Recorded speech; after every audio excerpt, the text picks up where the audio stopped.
Donc, Olivier, toi, tu es qui à la Cité des Brossiers? Eh bien, moi, je suis le président de l'association de la Cité des Brossiers, à Tracé-le-Mont. Qu'est-ce qui te plaît dans ce projet? Pourquoi ce qui me plaît dans le projet, c'est que c'est l'aventure d'une bande de copains au départ, et ça se poursuit.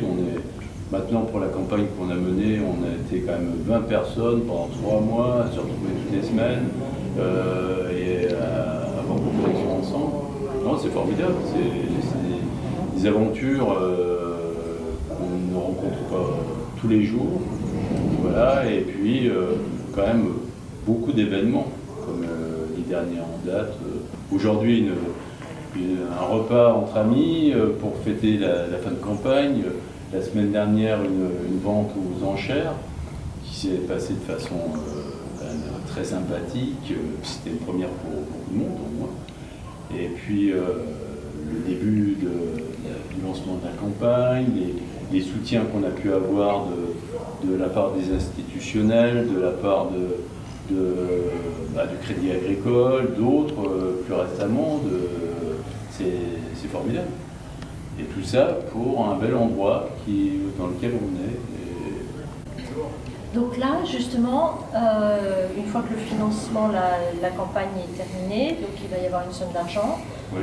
Les travaux vont pouvoir commencer avec une autre association qui est un château pour l'emploi. Il y a un château pour l'emploi, et donc cette association, elle a le mérite de faire travailler des jeunes qui n'ont pas de travail, qui sont en réinsertion, et donc qui ont des valeurs qui nous plaisent bien.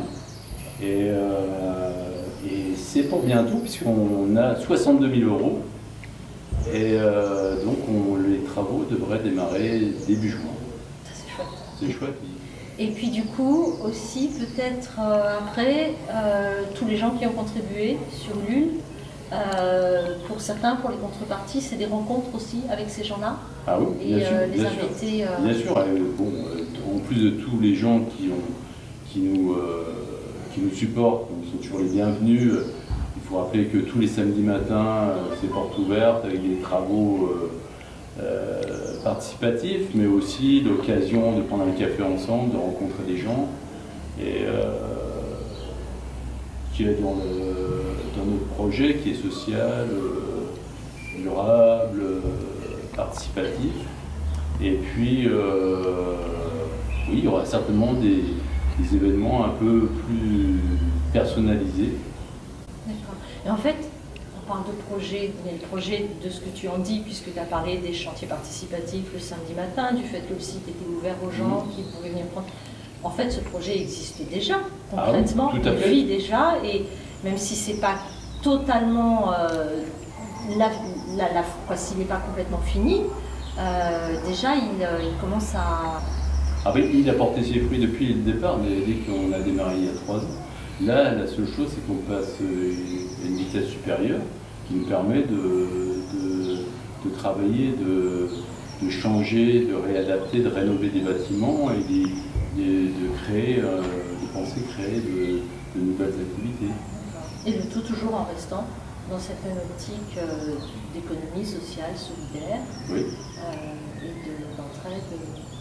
Tout à fait, toujours le même esprit, un bon esprit, et qui va faire de cet endroit, on espère, un tiers-lieu attractif dans la région de Compiègne, dans le bas des Hauts-de-France.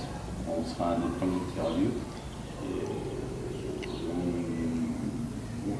On fonde de bons espoirs pour ça, pour notre village, pour les gens qui portent le projet. C'est parfait. Merci.